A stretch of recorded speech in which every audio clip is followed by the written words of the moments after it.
Hello everyone, welcome to the House of aspirants.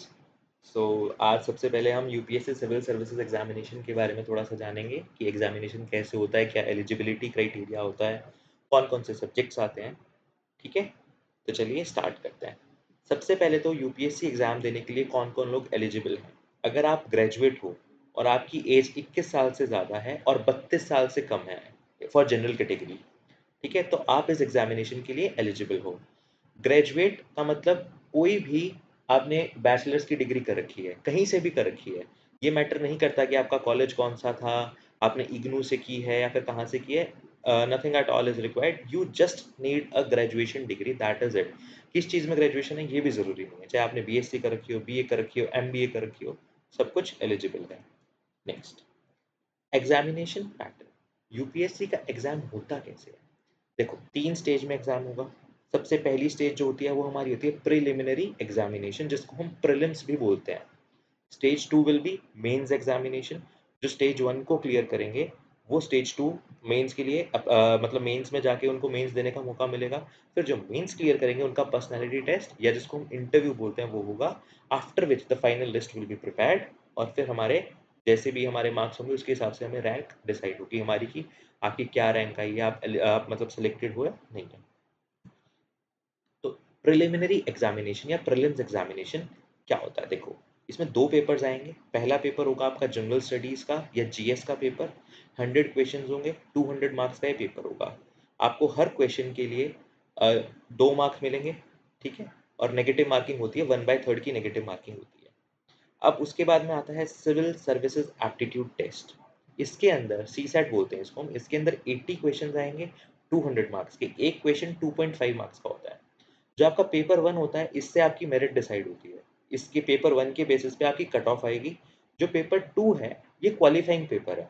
इसके अंदर आपको 67 मार्क्स लेने हैं, ठीक है? 66.66 कुछ होते हैं, लेट अस से 67 मार्क्स लेने हैं।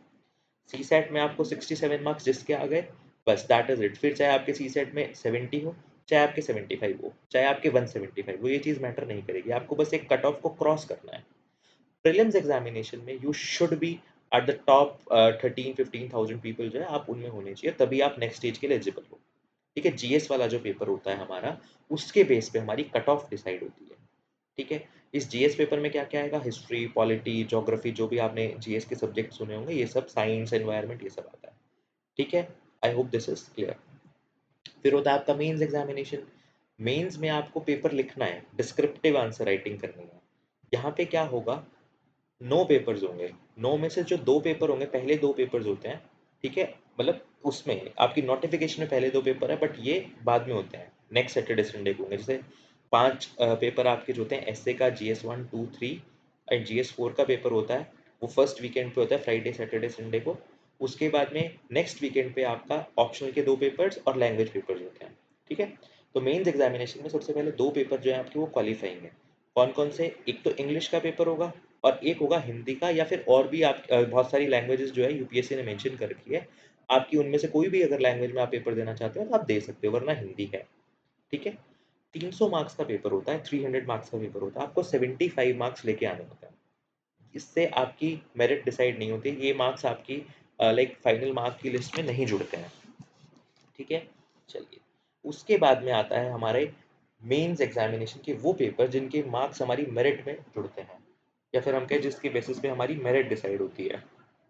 कितने पेपर हैं? 7 पेपर्स हैं सर। सबसे पहले आपका होता है एसए का पेपर, 250 मार्क्स का। ये हर एक पेपर 250 मार्क्स का होगा। क्वालिफाइंग वाले 300 मार्क्स के थे, ये वाले 250 मार्क्स के होंगे।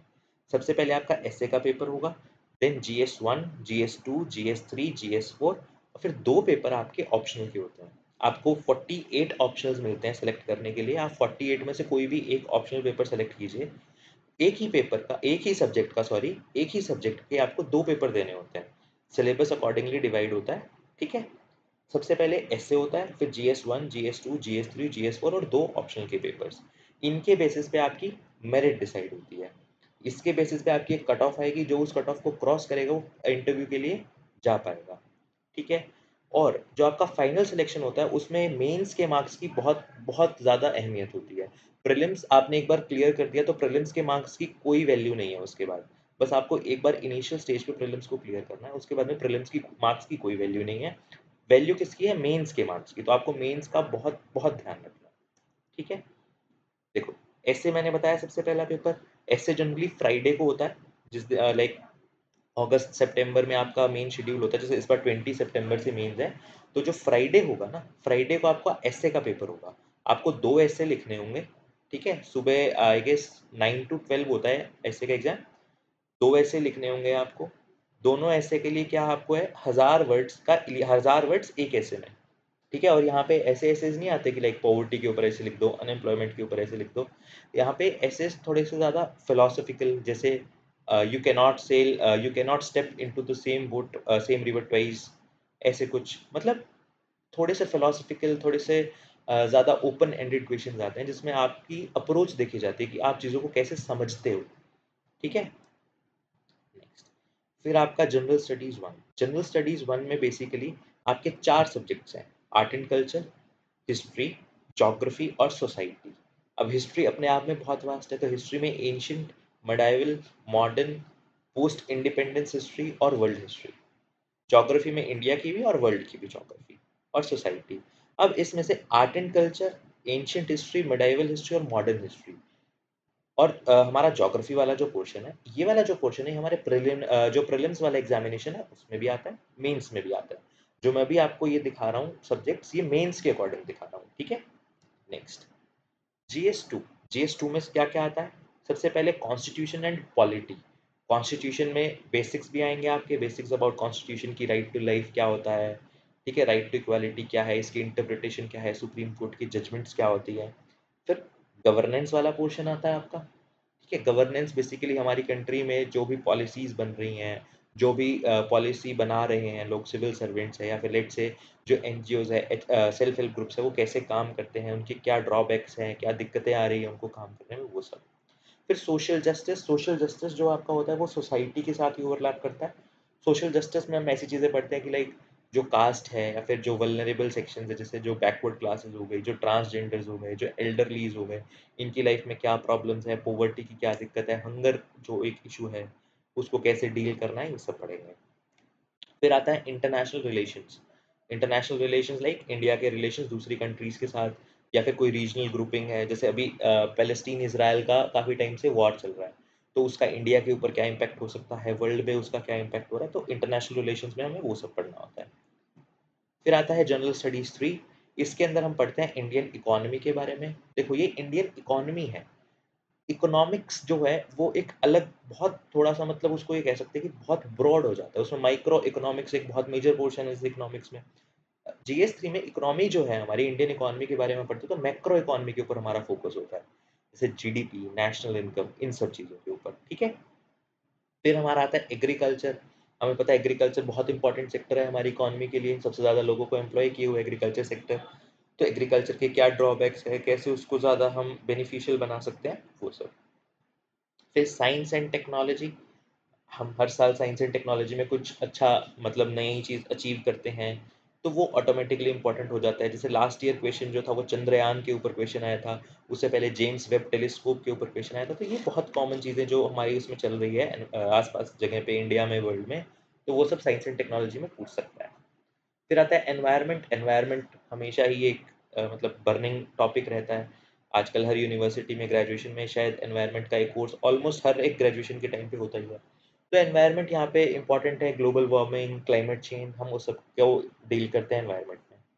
इंटरनल सिक्योरिटी बेसिकली है जो हमारा सिक्योरिटी इंफ्रास्ट्रक्चर हुआ, या जो सिक्योरिटी रिलेटेड प्रॉब्लम्स हुई, जैसे terrorism, organised crime, money laundering, Naxalism, इसमें हम वो सब चीज़ों को मतलब पढ़ते हैं।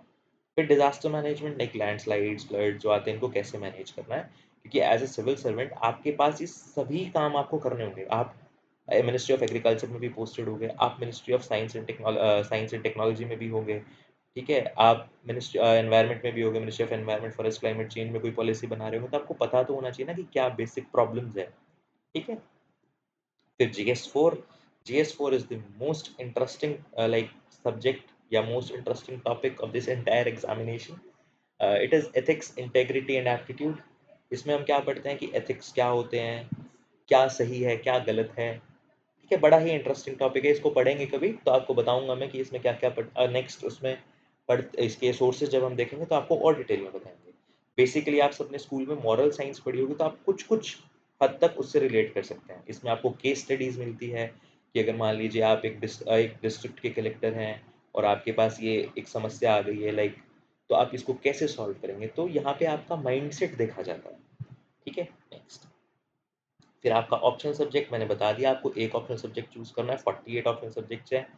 Agriculture, animal husbandry and veterinary sciences है, बॉटनी है, केमिस्ट्री है, जो आई गेस जुआलॉजी है, बॉट और ये अपना ज्योग्राफी, हिस्ट्री, सोशियोलॉजी, पीएसआईआर, बहुत सारे सब्जेक्ट्स हैं। आप जिसमें भी कंफर्टेबल हो आप उसको चूज कर सकते हैं। ये ज़रूरी नहीं है कि आपको वही सब्जेक्ट चूज करना है जिसमें आपने ग्रेजुएशन कर रखी है, ये बिल्कुल ज़रूरी नहीं है। आप कोई भी सब्जेक्ट चूज कर सकते हो अपनी सहूलियत के हिसाब से। ठीक है, अब आ जाइए सबसे इम्पोर्टेंट, लेवल ऑफ कंपटीशन क्या होता है। देखो, हर साल लगभग 10 लाख लोग अप्लाई करते हैं यूपीएससी सिविल सर्विसेज एग्जामिनेशन के लिए। ठीक है, इन 10 लाख में से 5 लाख लोग ही ऐसे होते हैं जो प्रीलिम्स का एग्जाम देने जाते हैं। आधा कंपटीशन तो यहीं खत्म हो जाता है। उसके बाद में लगभग 12-13 हज़ार लोग ही प्रीलिम्स को क्वालिफाई कर पाते हैं। मेंस में अगेन 3,000 लोग ही क्वालिफाई कर पाएंगे 12-13 हज़ार में से। फिर 3,000 लोग जैसे इंटरव्यू देंगे, उनमें से लगभग लगभग 1,000 जो लोग होंगे वो फाइनली सेलेक्ट होंगे। अब इन फाइनल सिलेक्शन में भी सिर्फ 180 ही होंगे जो आईएएस बनेंगे। ठीक है, बाकी सबको और सर्विसेज मिलेंगी जैसे Indian police service, IPS, Indian revenue service, Indian audit and account services, DANICS बहुत सारी सर्विसेज हैं, उन पे भी हम कभी बात करेंगे। बट क्या जो ये 5 लाख लोग एग्जाम दे रहे हैं, हमारा एक्चुअल कंपटीशन 5 लाख लोग ही है या 10 लाख लोग ही है? नहीं। जो सिविल सर्विसेज का एग्जामिनेशन होता है ना, प्रीलिम्स एग्जामिनेशन के लिए आपको सिर्फ 100 रुपये फीस देनी होती है। इसीलिए आप देख रहे हो कि 10 लाख लोग भर रहे हैं, 5 लाख लोग फॉर्म मतलब एग्जाम देने जा रहे हैं। यहाँ पे आपका जो एक्चुअल कंपटीशन है that is around 70 to 80,000 people. और ये 70 to 80,000 कंपटीशन जो बता रहा हूँ, ये फिर अच्छे वाला कंपटीशन है, पढ़ाई कर रहे हैं अच्छे से, डेडिकेटेडली तैयारी कर रहे हैं, सब कुछ पढ़ रहे हैं, ये अच्छा कंपटीशन है। इन 70-80 हज़ार के साथ compete करना आसान बात नहीं है, मुश्किल है, नो डाउट।